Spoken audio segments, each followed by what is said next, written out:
तो दोस्तों स्वागत है आप सबों का आपके अपने चैनल आरिफ चंपारनी में। आज मैंने आपके लिए इतिहास से संबंधित बहुत ही महत्वपूर्ण प्रश्न लिया है। दोस्तों मैं इस वीडियो में लगभग 30 प्रश्न लेकर के आया हूं जो कि एग्जाम के पॉइंट ऑफ व्यू से बहुत ही महत्वपूर्ण होने वाले हैं। तो चलिए दोस्तों वीडियो को स्टार्ट करते हैं। उससे पहले आप मेरे चैनल पर अगर नए हैं तो वीडियो को लाइक कर दीजिए और चैनल को सब्सक्राइब करना ना भूलें। तो सबसे पहले जो हमारा प्रश्न है, रूस के बोल्शेविक क्रांति का नेतृत्व किसने किया था। दोस्तों ये प्रश्न है, रूस के बोल्शेविक क्रांति का नेतृत्व किसने किया था, तो इसका सही जवाब होगा लेनिन ने।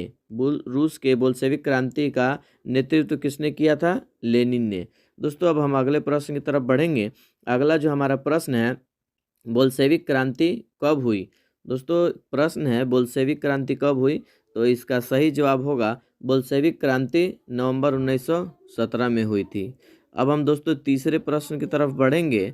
तीसरा जो हमारा प्रश्न है, साइमन आयोग किस वर्ष भारत आया। तो दोस्तों साइमन आयोग किस वर्ष भारत आया था, 1928 ईस्वी में। साइमन आयोग 1928 ईस्वी में भारत आया था। अब हम चौथे प्रश्न की तरफ बढ़ेंगे। चौथा जो हमारा प्रश्न है, हिंद चीन पहुंचने वाले प्रथम व्यापारी कौन थे। तो दोस्तों हिंद चीन पहुंचने वाले प्रथम व्यापारी जो थे पुर्तगाली थे।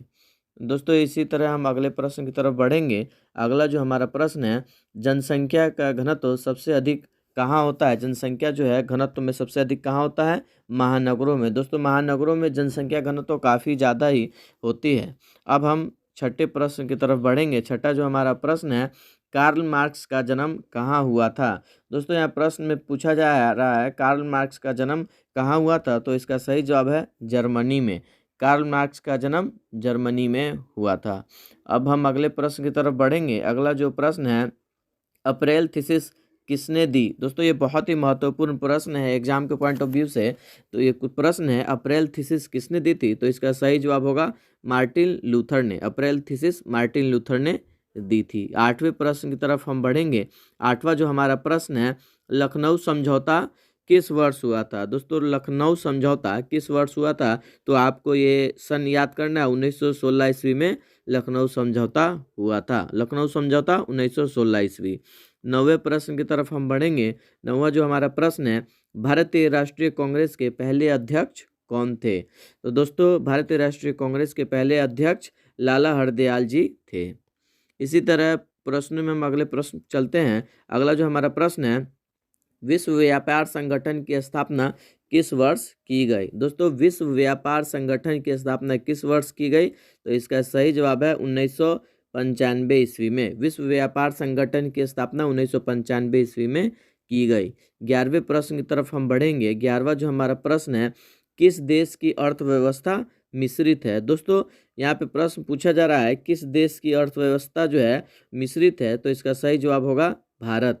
दोस्तों भारत की अर्थव्यवस्था जो है वो मिश्रित है। भारत देश की अर्थव्यवस्था मिश्रित है, इसका सही जवाब होगा भारत। अब हम 12वें प्रश्न की तरफ बढ़ेंगे।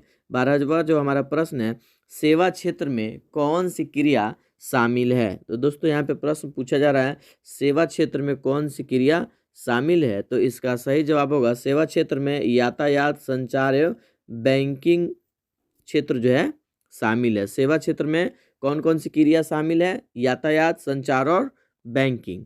दोस्तों अब हम 13वें प्रश्न की तरफ बढ़ेंगे। 13वां जो हमारा प्रश्न है, भारत का वित्तीय वर्ष कौन सा है। तो दोस्तों ये वित्तीय वर्ष जो पूछ रहा है कि भारत का वित्तीय वर्ष कौन सा है, तो इसका सही जवाब होगा 1 अप्रैल से 31 मार्च तक। भारत का जो वित्तीय वर्ष है 1 अप्रैल से 31 मार्च तक। दोस्तों वित्तीय वर्ष स्टार्ट होता है अप्रैल से और ख़त्म होता है अगले साल मार्च में। तो भारत का जो वित्तीय वर्ष है वो 1 अप्रैल से 31 मार्च तक है। अब हम 14वें प्रश्न की तरफ बढ़ेंगे। 14वां जो हमारा प्रश्न है, व्यावसायिक बैंकों का राष्ट्रीयकरण कब किया गया।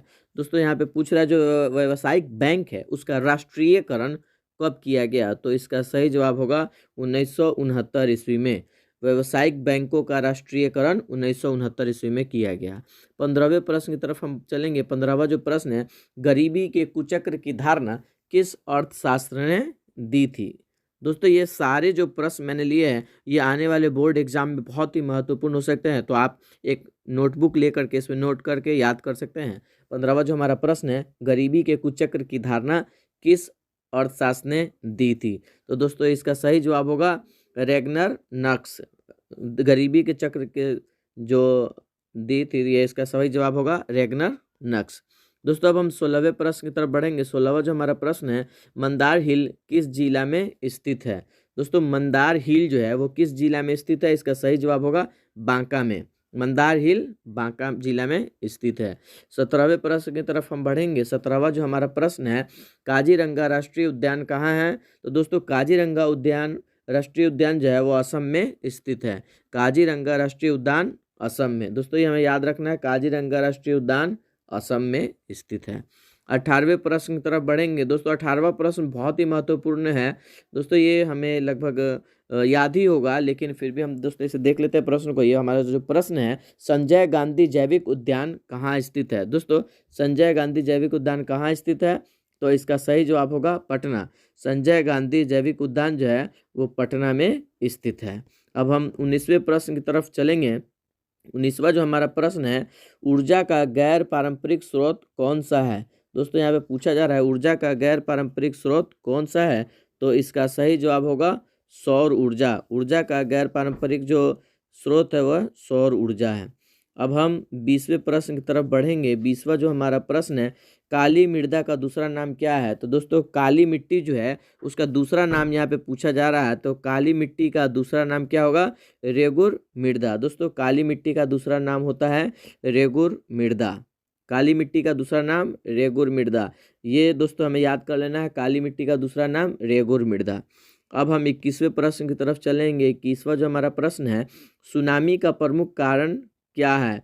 दोस्तों सुनामी जो समुद्र में आती है वो किस वजह से आती है, यहाँ पे ये पूछा जा रहा है।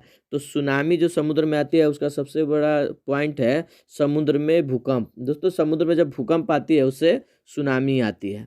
अब हम 22वें प्रश्न की तरफ बढ़ेंगे। 22वां जो हमारा प्रश्न है, पृथ्वी की सतह पर सर्वप्रथम पहुंचने वाली भूकंप तरंग कौन सी है। तो जब दोस्तों भूकंप आते हैं तो सर्वप्रथम पृथ्वी पर जो तरंग पहुंचती है उसका क्या नाम है, नाम यहाँ पे पूछा जा रहा है। तो उसका नाम है पी तरंग।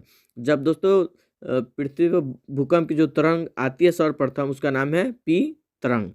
इसी तरह हम 23वें प्रश्न की तरफ बढ़ेंगे। 23वां जो हमारा प्रश्न है दोस्तों, ये बहुत ही महत्वपूर्ण प्रश्न है। 23वां जो प्रश्न है, भाखड़ा नांगल बांध किस नदी पर बना है। दोस्तों प्रश्न को आप समझ लीजिएगा, भाखड़ा नांगल बांध किस नदी पर बना है।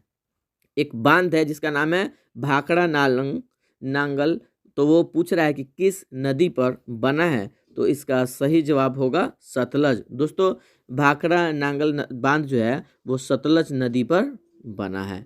अब हम इसी तरह अगले प्रश्न की तरफ बढ़ेंगे। अगला जो प्रश्न है, भोपाल गैस त्रासदी में किस गैस का रिसाव हुआ था। दोस्तों ये भोपाल गैस त्रासदी काफ़ी ही खतरनाक हुई थी, तो ये पूछ रहा है कि किस गैस के रिसाव की वजह से ये हुआ था, तो इसका सही जवाब होगा कार्बन मोनोऑक्साइड। भोपाल गैस त्रासदी जो है वो कार्बन मोनोऑक्साइड की वजह से हुआ था। दोस्तों हमें याद रखना है, भोपाल गैस कांड जो हुआ था वो किस गैस की वजह से हुआ था, कार्बन मोनोऑक्साइड जो गैस था उसके रिसाव की वजह से हुआ था। दोस्तों ये गैस जो है काफ़ी खतरनाक होती है, काफ़ी जहरीली गैस होती है। चलिए दोस्तों अब हम अगले प्रश्न की तरफ बढ़ते हैं। अगला जो प्रश्न है, राउरकेला इस्पात संयंत्र कहाँ है। दोस्तों यहाँ पे पूछा जा रहा है राउरकेला इस्पात जो संयंत्र है वो कहाँ पे है, तो इसका सही जवाब होगा उड़ीसा में। राउरकेला जो है इस्पात संयंत्र उड़ीसा में स्थित है। अब हम 26वें प्रश्न की तरफ बढ़ेंगे। 26वां जो प्रश्न है, पहला अंतर्राष्ट्रीय पृथ्वी सम्मेलन कहाँ हुआ था। दोस्तों पहला अंतर्राष्ट्रीय पृथ्वी सम्मेलन कहाँ हुआ था, तो इसका सही जवाब होगा रियो डी जेनेरो। पहला अंतर्राष्ट्रीय पृथ्वी सम्मेलन रियो डी जेनेरो में हुआ था। 27वें प्रश्न की तरफ हम बढ़ेंगे। 27वां जो हमारा प्रश्न है, कौन सा प्राकृतिक आपदा विस्तृत क्षेत्र को प्रभावित करता है। दोस्तों यहाँ पे पूछा जा रहा है कौन सा ऐसा प्राकृतिक आपदा है जो काफ़ी बड़े संख्या में काफ़ी दूर तक जो है लोगों को प्रभावित करता है, तो इसका सही जवाब होगा बाढ़। दोस्तों बाढ़ जो है वो काफ़ी विस्तृत क्षेत्र को प्रभावित करता है। बाढ़ जो आने के समय में जब बाढ़ आता है तो काफ़ी ही बड़े एरिया को प्रभावित करता है। अब हम 28वें प्रश्न की तरफ चलेंगे। दोस्तों 28वां जो हमारा प्रश्न है, विश्व में सबसे बड़ा प्रजातंत्र किस देश का है। यहाँ पे पूछा जा रहा है विश्व में सबसे बड़ा प्रजातंत्र किस देश का है? तो दोस्तों विश्व में सबसे बड़ा प्रजातंत्र जो है वो भारत का है। विश्व में सबसे बड़ा प्रजातंत्र देश है भारत। दोस्तों ये सारे क्वेश्चन मैंने बहुत ही महत्वपूर्ण लिए हैं, इसलिए आप वीडियो को लाइक कर दीजिए और चैनल को सब्सक्राइब करना ना भूलें। धन्यवाद।